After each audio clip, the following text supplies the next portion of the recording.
Okay, I'm going to show you. I made this some time ago, quite a while ago, but this is a heavy-duty sprayer because the ones you buy just don't hold up. So you could spray any kind of chemical in this.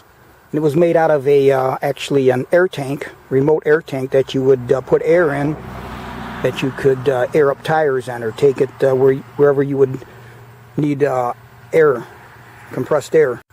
So as you can see, this is how it would set. It's got the handle on top and then the legs underneath. Now I also welded on some pipe caps that you see here so that when it was standing up, as you saw it in the beginning, it would stand in an upright position and not roll over. So what you have here is, this is a plug. This came with a gauge in this position. So I pulled the gauge out that originally came with it and put a pipe plug in it. Now this is a pipe coupling that I welded on there, and that's what I use to hold the sprayer handle. And while we're on the sprayer handle, I used, you can buy these, I just bought a nice heavy duty one, brass, and then I'm using gasoline hose because that stuff will not break down. And then I just bought it and rigged it up. Now on the back side here, you see I put I had to drill holes here, here, and here. Then I welded a coupling on here, and then put a reducing thing, and then I put a pipe nipple adapter on here, then to attach the hose for the sprayer. Here is a Schrader valve, and that's what you're going to use to charge and put air in the tank. I'll show that later. Here is a gauge. I wanted to know what pressure I was putting in, so this is a gauge that I attached. And back here is to release the air pressure.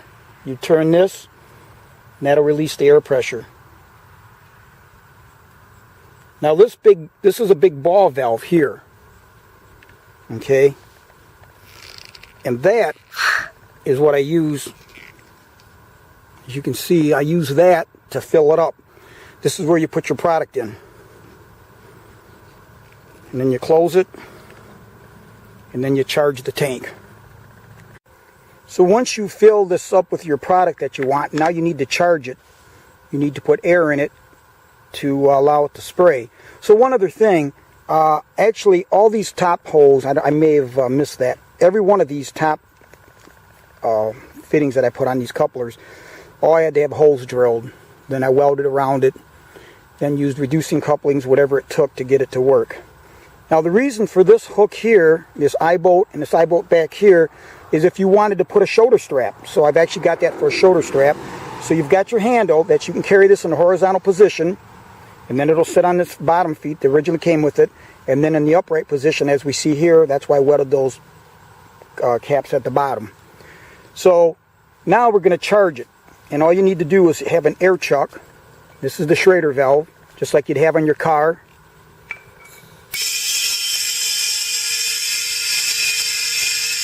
And I got the gauge on there so you can see it.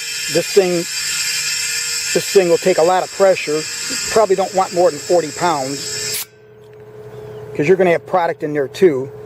But and then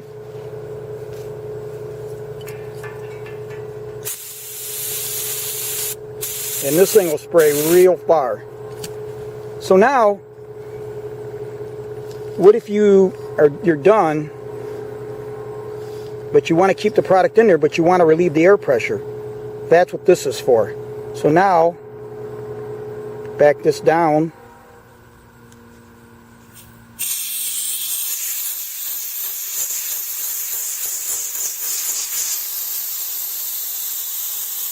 And it's a lot neater doing it here than opening this, because you can control it here. You can open it up and just tweak it a little bit and just let air out at a controlled rate, where when you open this, you could get product shooting up.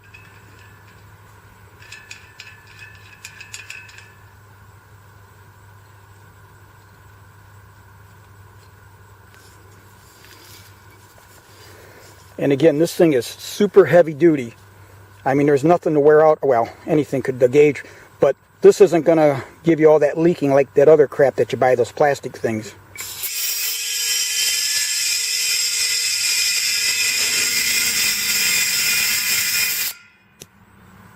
So just thought I would share that with you. Now this is heavy, but it works. That's what I like about it. It's not that little thin crap that you buy that fails on you after you use it for a while.